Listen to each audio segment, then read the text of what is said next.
Dear students, आज हम प्रतिरोध के बारे में पढ़ेंगे। प्रतिरोध एक ऐसा टॉपिक है जो हमें ओम के नियम में गिफ्ट मिला है। ओम के नियम में गिफ्ट मिला है। ओम का नियम हमने पढ़ा था।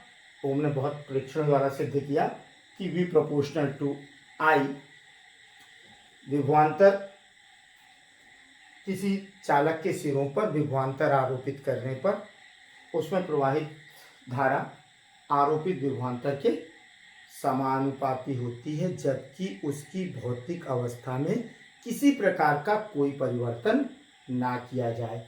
और अर्थात या दूसरे शब्दों में कह सकते हैं कि यदि किसी चालक की भौतिक अवस्था में कोई परिवर्तन ना किया जाए तो उसके सिरों पर लगाए गए विभवांतर और उसके कारण उसमें प्रवाहित होने वाली धारा का अनुपात सदैव एक अचर राशि होता है, जिसे कि प्रतिरोध के नाम से जाना जाता है।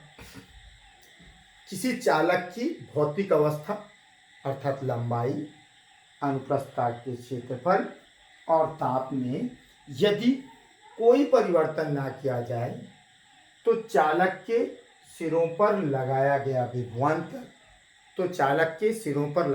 विभवांतर एवं धारा का अनुपात सदैव एक अचर राशि होता है, जिसे कि उस चालक का प्रतिरोध कहते हैं। यह समानुपातिक नियतांक प्रतिरोध कहलाता है। तो प्रतिरोध क्या है? एक तो डेफिनेशन ही हो गई, उसे प्रतिरोध कहते हैं। लेकिन ये जो समानुपातिक नियतांक प्रतिरोध है, ये ना तो विभवांतर पर निर्भर करता है ना धारा पर निर्भर करता है। समानुपाती नियतांक अर्थात प्रतिरोध में विभवांतर और धारा दोनों पद स्वतंत्र होते हैं। तो फिर प्रतिरोध क्या है? किसी चालक में धारा के मार्ग में किसी चालक में धारा के मार्ग में चालक के द्वारा आवेश के प्रवाह में उत्पन्न की गई रुकावट को उस चालक का प्रतिरोध कहते हैं। किसी चालक में धारा प्रवाहित करने पर चालक के द्वारा धारा के मार्ग में उत्पन्न की गई बाधा या रुकावट को ही उस चालक का प्रतिरोध कहते हैं। या दूसरे शब्दों में हम इस तरह भी परिभाषित कर सकते हैं कि किसी चालक का प्रतिरोध उस चालक की वह विशेषता है जो आवेश के प्रवाह में अवरोध उत्पन्न करता है। किसी चालक की वह विशेषता जिसके आधार पर किसी चालक की वह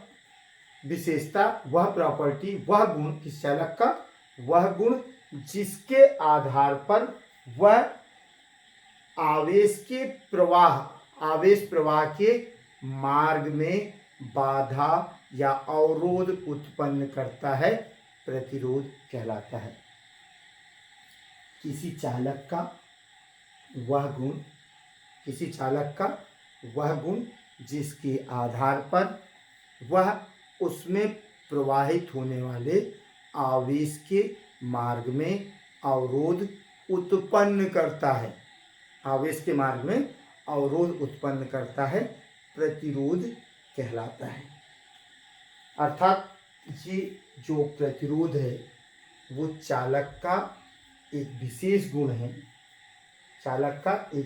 गुण है जो धारा के मार्ग में अवरोध उत्पन्न करता, धारा को अबाध रूप से बहने नहीं देता। जिस अनुपात में विभवांतर लगाया जाता है उस अनुपात में उसके अंदर धारा प्रवाहित नहीं होती, मैंने उसके अनुपात में धारा प्रवाहित होती है लेकिन कुछ ऊर्जा का नुकसान होता है, और वह ऊर्जा उष्मा ऊर्जा के रूप में प्रकट होती है। वो जो ऊर्जा नष्ट होती है वो चालक के गुण के कारण होती है। तो हमने कहा कि किसी चालक का वह गुण जिसके आधार पर वह उसके अंदर प्रवाहित होने वाले आवेश के मार्ग में अवरोध उत्पन्न करता है, प्रतिरोध कहलाता है।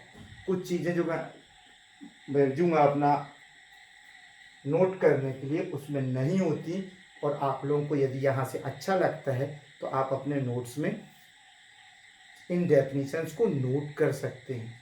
क्या है, डेफिनेशंस में बार बार नए रोज बैठ के नए नोट्स बनाने की स्थिति में नहीं हूँ, तो जहाँ आपको लगता है थोड़ा सा काट छाट के संशोधन करना चाहिए आपको। जैसे प्रतिरोध की डेफिनेशन बहुत अच्छी है, किसी चालक का वह गुण जिसके कारण या जिसके आधार पर वह उसमें प्रवाहित होने वाली धारा या आवेश के मार्ग में अवरोध उत्पन्न करता है, प्रतिरोध कहलाता है। ठीक, तो ये तो प्रतिरोध की हो गई परिभाषा। जिसका मान, इसके बाद लिखा हमने कि जिसका मान उसमें उसके सिरों पर लगाए गए विभवांतर और उसके कारण प्रवाहित होने वाली धारा के अनुपात के बराबर होता है। जिसका मान सदैव उसके सिरों पर लगाए गए विभवांतर एवं उसमें प्रवाहित चालक में प्रवाहित धारा के अनुपात के बराबर होता है। लेकिन प्रतिरोध, किसी चालक का प्रतिरोध उसके सिरों पर लगाए गए विभवांतर और धारा पर निर्भर नहीं करता है, और धारा पर निर्भर नहीं करता। अर्थात प्रतिरोध के लिए उसके सिरों पर लगाए गए विभवांतर एवं धारा स्वतंत्र पद हैं, क्योंकि इसकी प्रतिरोध की निर्भरता इन दोनों में से किसी पर भी नहीं है। अब बात आती है कि इसकी यूनिट क्या है, प्रतिरोध की इकाई। प्रतिरोध की इकाई क्या है, मात्रक क्या है प्रतिरोध का? प्रतिरोध का मात्रक होता है ओम। जिस प्रतिरोध का मात्रक क्या होता है? ओम। अब प्रतिरोध का मात्रक देख लिया आपने ओम, और इसकी जो प्रतिरोध का विमीय सूत्र, प्रतिरोध का जो विमीय सूत्र है R इज इक्वल टू, अब एक ओम की भी परिभाषा आपको यदि परिभाषित करना तो आप लिख सकते हो, ये हो गया 1 वोल्ट, ये हो गया 1 एम्पियर, सो ये हो जाएगा 1 ओम। अर्थात किसी चालक में 1 वोल्ट पर 1 एम्पियर धारा प्रवाहित करने में जो प्रतिरोध उत्पन्न होता है उसे 1 ओम कहते हैं। किसी चालक के सिरों पर 1 वोल्ट का विभवांतर आरोपित करने पर यदि उसमें प्रवाहित धारा का मान 1 एम्पियर हो तो प्रतिरोध 1 ओम कहलाता है। किसी चालक के सिरों पर 1 वोल्ट का विभवांतर आरोपित करने पर यदि उस चालक में प्रवाहित धारा 1 एम्पियर हो तो प्रतिरोध को 1 ओम कहा जाता है।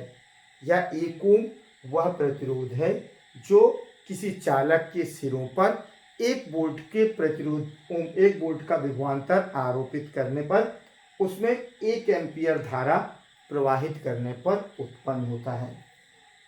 1 ओम प्रतिरोध वह प्रतिरोध है जो किसी चालक के सिरों पर 1 वोल्ट के विभवांतर को लगाने पर 1 एम्पियर धारा प्रवाहित होने पर उत्पन्न होता है। तो ये चालक 1 ओम की हो जाएगी, ओम की परिभाषा हो जाएगी।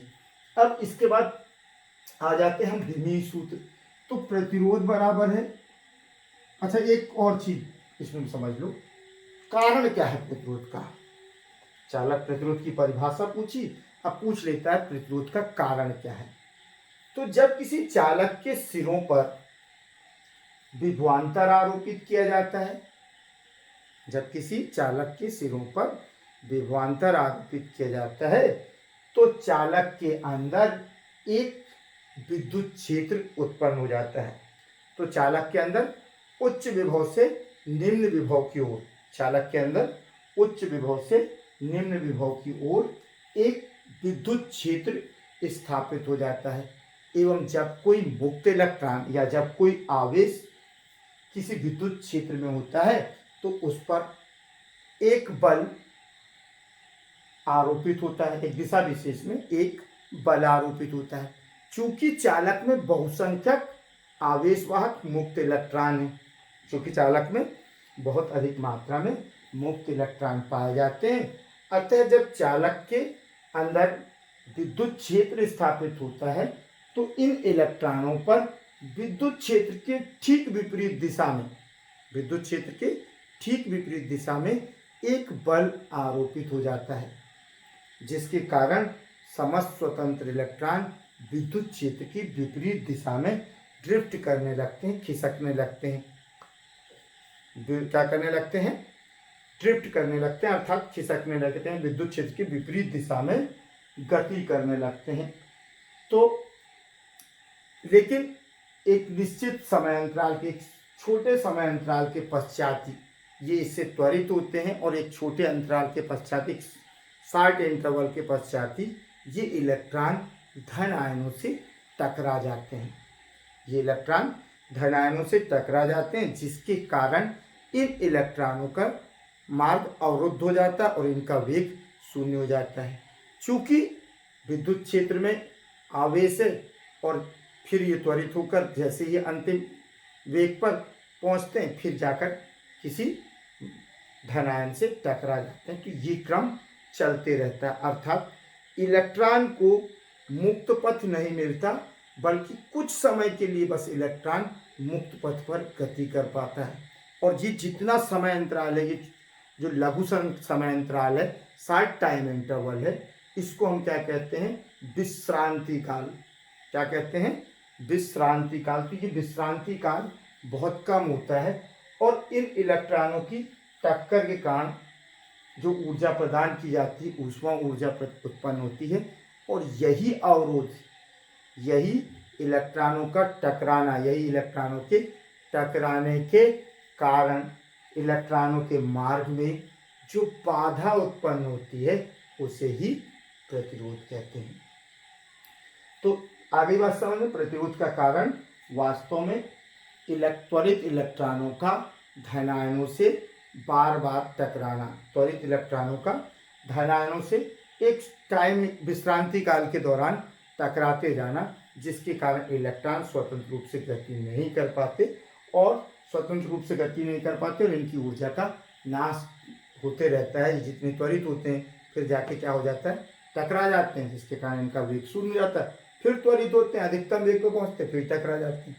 तो ये जो बाधा उत्पन्न हो रही है इनके मार्ग में, इसी बाधा को हम क्या किस नाम से जानते हैं?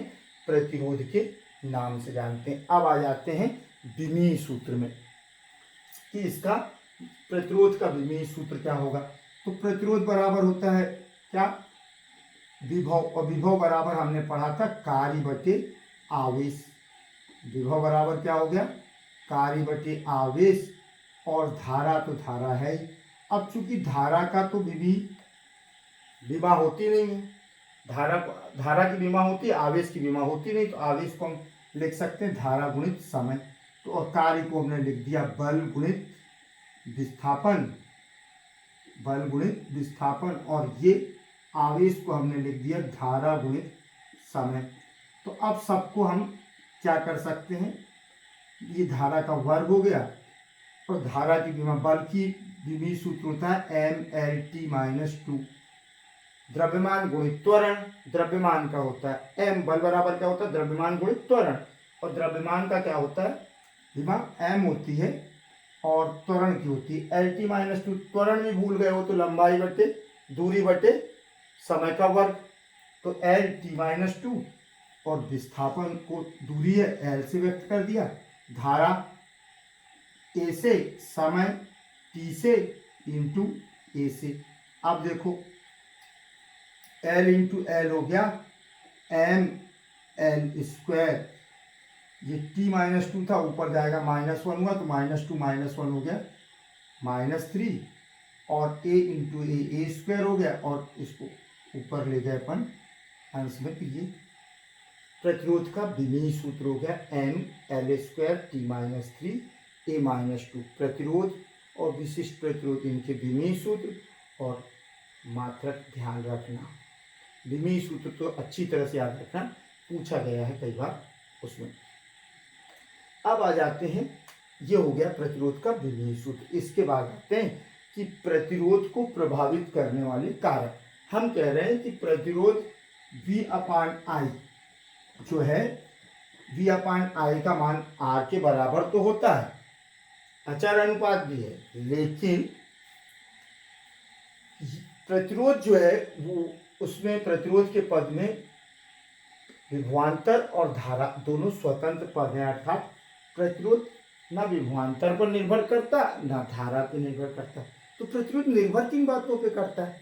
अब हमने ओम का मुक्त इलेक्ट्रॉन मॉडल से निगमन किया था, ओम के नियम का मुक्त इलेक्ट्रॉन मॉडल के आधार पर निगमन किया था, तो हमने पाया था R = m ×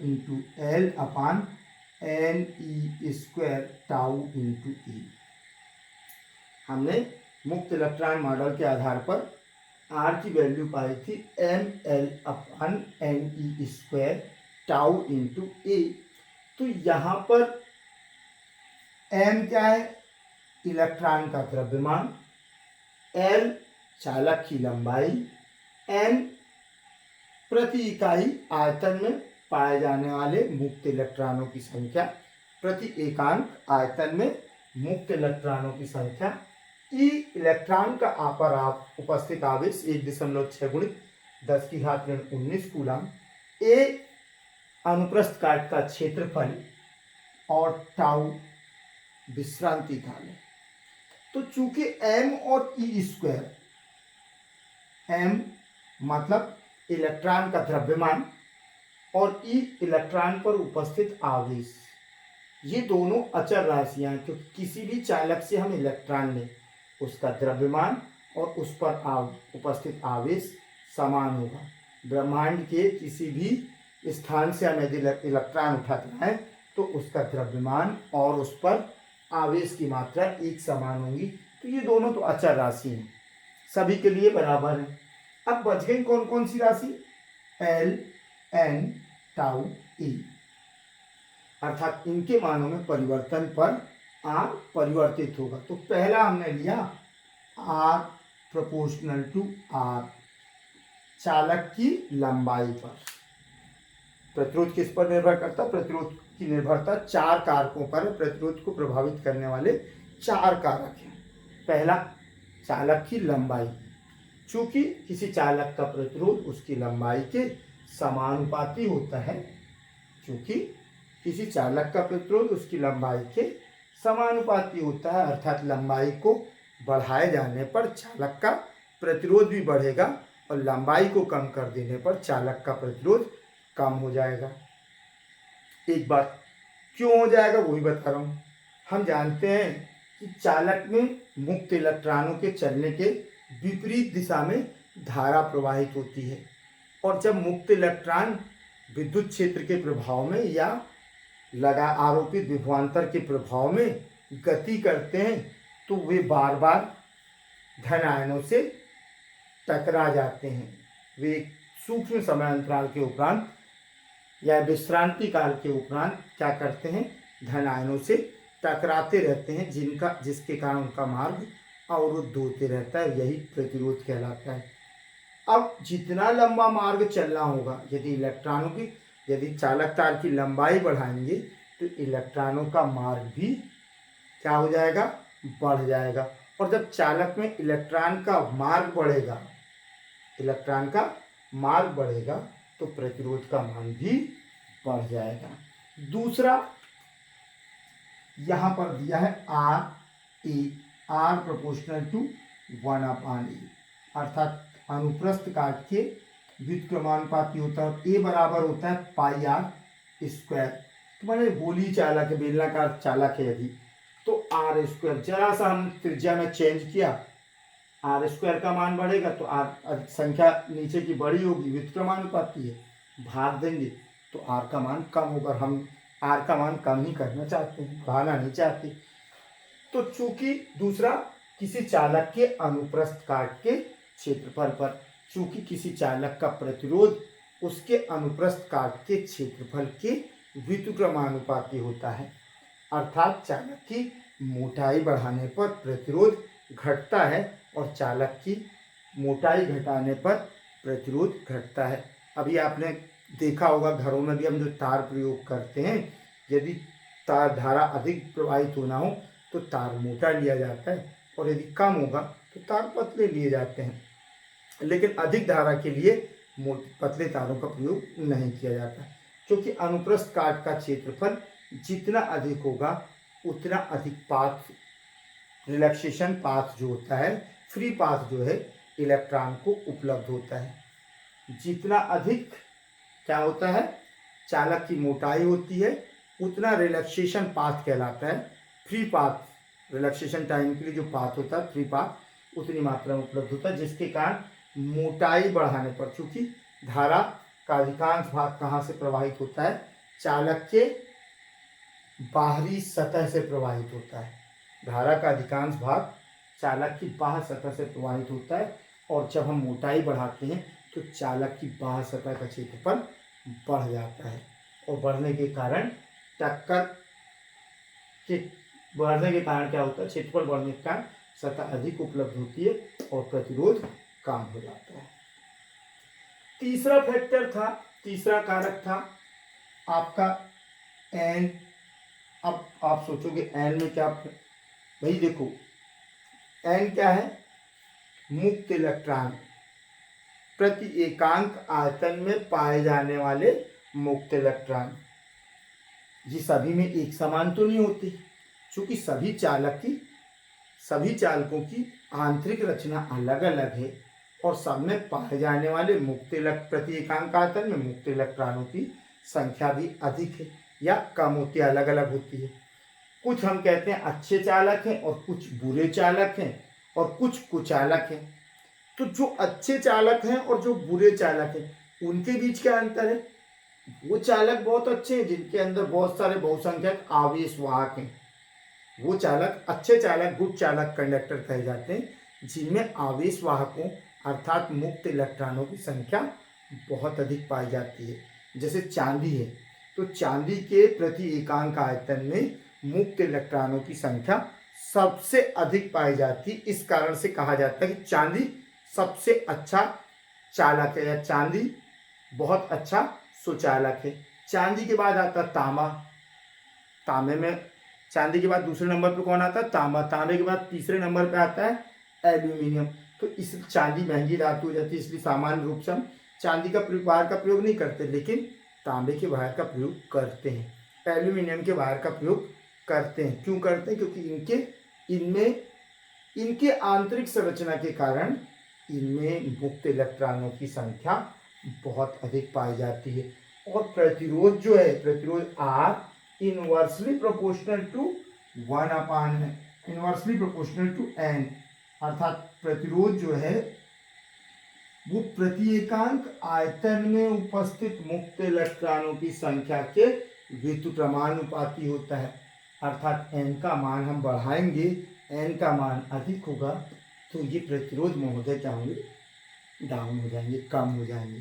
तो प्रतिरोध को कम करने के लिए हम अच्छे से अच्छा चालक लें, अर्थात इसको क्या कहेंगे, चालक की प्रकृति पर, चालक की प्रकृति या चालक की पदार्थ पर, चालक के पदार्थ पर। यहाँ हम क्या लिखेंगे, चूंकि प्रत्येक चालक पदार्थ की आंतरिक संरचना अलग अलग होती है, जिसके कारण उनके प्रति एकांक आयतन में पाए जाने वाले मुक्त इलेक्ट्रॉनों की संख्या अलग अलग होती है। चूंकि इनमें पाया जा, और प्रतिरोध, किसी चालक का प्रतिरोध उसमें उसके प्रति एकांक आयतन में पाए जाने वाले मुक्त इलेक्ट्रॉनों की संख्या के व्युत्क्रमानुपाती होता है। अर्थात अच्छा चालक लेने पर प्रतिरोध कम, अच्छा चालक लेने पर प्रतिरोध कम और बुरा चालक लेने पर प्रतिरोध अधिक होता है। क्यों? क्योंकि उनमें मुक्त इलेक्ट्रॉनों की संख्या अधिक होती है। किसकी तुलना में? बुरे चालकों की तुलना में। अब चौथा बच गया एक, कौन? R प्रोपोर्शनल टू 1/टाउ। टाउ क्या होता है? विश्रांति काल। विश्रांति काल क्या है? दो टक्करों के बीच का समय अंतराल किसी मुक्त इलेक्ट्रॉन के लिए कि दो लगातार टक्करों के बीच के औसत समय अंतराल को विश्रांति काल कहते हैं। किसी इलेक्ट्रॉन के विद्युत क्षेत्र के प्रभाव में किसी इलेक्ट्रॉन की धन आयनों से दो लगातार टक्करों के बीच के समय के अंतराल को विश्रांति काल कहते हैं। विद्युत क्षेत्र के प्रभाव में किसी मुक्त इलेक्ट्रॉन के या मुक्त इलेक्ट्रॉनों के धन आयनों से लगातार दो टक्करों के बीच के समय के अंतराल को, औसत समय अंतराल को क्या कहते हैं? विश्रांति काल कहते हैं। ये सामान्य ताप यदि स्थिर बनाए रखा जाए तो विश्रांति काल भी स्थिर बना रहता है, लेकिन ताप या दाब में परिवर्तन करते हैं। यदि चालक के ताप या दाब में परिवर्तन किया जाए तो चालक के मुक्त इलेक्ट्रॉनों को अतिरिक्त ऊर्जा मिलेगी, और जब चालक के अंदर मुक्त इलेक्ट्रॉनों को अतिरिक्त ऊर्जा मिलेगी तो क्या करेंगे? उनकी गतिज ऊर्जा में वृद्धि होगी, और जब गतिज ऊर्जा में वृद्धि होगी तो क्या बढ़ेगा? द्रव्यमान तो स्थिर है, वेग बढ़ेगा, और जब इनका वेग बढ़ेगा तो क्या होगा? इनके टकराने का समय का जो अंतराल है वो कम हो जाएगा, अर्थात विश्रांति काल कम हो जाएगा। और जब विश्रांति काल कम होगा तो क्या होगा? प्रतिरोध विश्रांति काल के व्युत्क्रमानुपाती है, इसके मान में कमी। व्युत्क्रमानुपाती का मतलब है इसमें कमी तो इसमें बढ़ोतरी, और इसमें बढ़ोतरी तो इसमें कमी। तो ये क्या होगा? इसमें बढ़ोतरी होगी तो प्रतिरोध में कमी आएगी। तो क्या हो रहा है कि जब किसी लास्ट वाला प्रतिरोध को प्रभावित करने वाला कारक क्या होगा? चालक के ताप एवं दाब पर। चौथा कारक हो गया चालक के ताप एवं दाब पर। जब किसी चालक का ताप या दाब बढ़ाया जाता है तो उसके अंदर उपस्थित मुक्त इलेक्ट्रॉनों की अतिरिक्त ऊर्जा प्राप्त होने से गतिज ऊर्जा में वृद्धि हो जाती है, जिसके कारण इलेक्ट्रॉनों का वेग पूर्व की तुलना में और अधिक बढ़ जाता है, और पूर्व की तुलना में अधिक बढ़ने के कारण इनके दो टक्करों के बीच का औसत समय का अंतराल कम हो जाता है, अर्थात विश्रांति काल टाउ के मान में कमी आती है, जिसके कारण प्रतिरोध के मान में वृद्धि हो जाती है। अर्थात चालक का ताप बढ़ाने पर प्रतिरोध बढ़ता है, क्योंकि विश्रांति काल कम होता है और चालक का ताप विश्रांति काल कम होता है और चालक का प्रतिरोध बढ़ जाता है। तो ये चार रहे इसकी। अब एक नया पद उठाते हैं, विशिष्ट चालकता। विशिष्ट चालकता या प्रतिरोधकता। विशिष्ट चालकता या प्रतिरोधकता। विशिष्ट चालकता या प्रतिरोधकता, विशिष्ट चालकता लिखिए, विशिष्ट प्रतिरोध या प्रतिरोधकता। किसी चालक का विशिष्ट प्रतिरोध, हम क्या कह रहे हैं? अभी तक हमने कहा किसी एकांक लंबाई एवं एकांक अनुप्रस्थ परिच्छेद वाले चालक पदार्थ के प्रतिरोध को विशिष्ट चालक का विशिष्ट प्रतिरोध कहते हैं। फिर से ध्यान से सुन, किसी एकांक लंबाई एवं एकांक अनुप्रस्थ काट के, एकांक लंबाई एवं एकांक अनुप्रस्थ काट वाले चालक तार के प्रतिरोध को विशिष्ट प्रतिरोध या चालक की प्रतिरोधकता कहते हैं। या दूसरे शब्दों में कह सकते हैं कि एक घन मीटर के किसी चालक पदार्थ से बने 1 मीटर के घन के प्रतिरोध को उसका विशिष्ट प्रतिरोध या प्रतिरोधकता कहते हैं। तो किसी चालक एकांक लंबाई के एवं एकांक अनुप्रस्थ परिच्छेद के किसी चालक के प्रतिरोध को विशिष्ट प्रतिरोध या प्रतिरोधकता कहते हैं। वास्तव में विशिष्ट प्रतिरोध या प्रतिरोधकता एक प्रकार का प्रतिरोध है, एक प्रकार का विशिष्ट प्रतिरोध है जो कि चालक की आंतरिक संरचना के कारण उत्पन्न होता है, या किसी चालक पदार्थ की आंतरिक संरचना और उसमें परिवर्तन के कारण, किसी चालक की आंतरिक संरचना एवं उसमें परिवर्तन के कारण, या किसी चालक की प्रकृति एवं उसमें परिवर्तन के कारण उत्पन्न होने वाले प्रतिरोध को जबकि चालक की लंबाई और अनुप्रस्थ काट के क्षेत्रफल को स्थिर रखा जाए, विशिष्ट प्रतिरोध या प्रतिरोधकता कहते हैं। किसी चालक की प्रकृति एवं प्रकृति में परिवर्तन के कारण उसके प्रतिरोध को विशिष्ट प्रतिरोध या प्रतिरोधकता कहते हैं, जबकि चालक की लंबाई और उसके अनुप्रस्थ काट के क्षेत्रफल को स्थिर रखा जाए या एकांक रखा जाए। तो ये विशिष्ट प्रतिरोध की परिभाषा हो गई। अब इसके लिए चूंकि प्रतिरोध, किसी चालक का प्रतिरोध उसकी लंबाई के समानुपाती एवं उसकी अनुप्रस्थ काट के व्युत्क्रमानुपाती होता है। माना कि एक L लंबाई का चालक है, हमने लिखा, जिसका अनुप्रस्थ काट का क्षेत्रफल A एवं प्रतिरोध R है, तब R समानुपाती होगा उसके लंबाई के और R व्युत्क्रमानुपाती होगा 1/A के।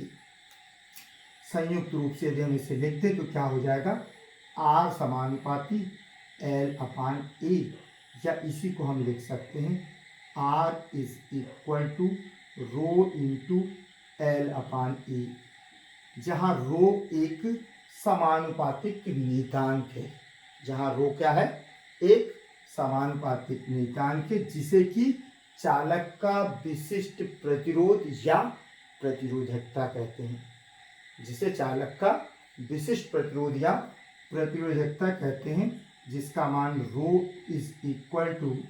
R × A/L। किसी चालक का विशिष्ट प्रतिरोध ρ = प्रतिरोध गुणित अनुप्रस्थ काट का क्षेत्रफल बटे लंबाई। लेकिन ध्यान रखना, विशिष्ट प्रतिरोध या प्रतिरोधकता किसी चालक के अनुप्रस्थ काट के क्षेत्रफल एवं उसकी लंबाई पर निर्भर नहीं करती। जिस तरह से R, V और I विभवांतर और धारा का अनुपात है, लेकिन ये दोनों पर निर्भर नहीं करता, ठीक उसी तरह विशिष्ट प्रतिरोध R × A/L तो है, इसके सूत्र में ये पद आ तो रहे हैं, लेकिन विशिष्ट प्रतिरोध अनुप्रस्थ काट के क्षेत्रफल और लंबाई पर निर्भर नहीं करता, बल्कि यदि A = 1 ले लें और L = 1 स्क्वायर मीटर ले लें, तब क्या हो जाएगा, ρ = R। इसलिए हम शुरू से परिभाषा क्या दे रहे थे, किसी चालक का किसी एकांक लंबाई एवं एकांक अनुप्रस्थ काट के चालक पदार्थ के प्रतिरोध को उसका विशिष्ट प्रतिरोध कहते हैं। किसी एकांक लंबाई एवं एकांक अनुप्रस्थ काट के चालक तार के प्रतिरोध को उसका विशिष्ट प्रतिरोध या प्रतिरोधकता कहते हैं। ये इसी सूत्र से निकलती है। इसका मतलब है कि आपका अनुप्रस्थ काट का क्षेत्रफल भी स्थिर है और लंबाई भी स्थिर है, दोनों एक एक है, माने अचर राशियां। जब दोनों अचर राशियां हैं तब भी विशिष्ट प्रतिरोध क्या है? प्रतिरोध है। विशिष्ट प्रतिरोध किसके बराबर है? उस प्रतिरोध के बराबर है जो किसी चालक की एकांक लंबाई एवं एकांक अनुप्रस्थ काट के तार द्वारा उत्पन्न होता है, या किसी चालक तार के किसी एकांक लंबाई एवं एकांक अनुप्रस्थ काट के चालक तार में उत्पन्न प्रतिरोध को उस चालक तार का विशिष्ट प्रतिरोध कहते हैं। अब किस कारण प्रतिरोध उत्पन्न हो रहा है? किसके कारण हो रहा है? चालक की आंतरिक संरचना के कारण, अर्थात चालक पदार्थ की प्रकृति पर। तो ये विशिष्ट किसी चालक का विशिष्ट प्रतिरोध सिर्फ और सिर्फ पदार्थ की प्रकृति पर निर्भर करता है। ये प्रश्न एक ने ऑब्जेक्टिव में कई बार आया है। किसी चालक का विशिष्ट प्रतिरोध निर्भर करता है चालक के पदार्थ पर, चालक के लंबाई पर, चालक के अनुप्रस्थ काट पर, चालक के अनुप्रस्थ काट एवं लंबाई दोनों पर। ऐसे 4 आंसर देता है, लेकिन आंसर क्या है? चालक के पदार्थ पर। विशिष्ट प्रतिरोध या प्रतिरोधकता कभी भी चालक की लंबाई और अनुप्रस्थ काट पर निर्भर नहीं करते। जिस तरह से विभवांतर और धारा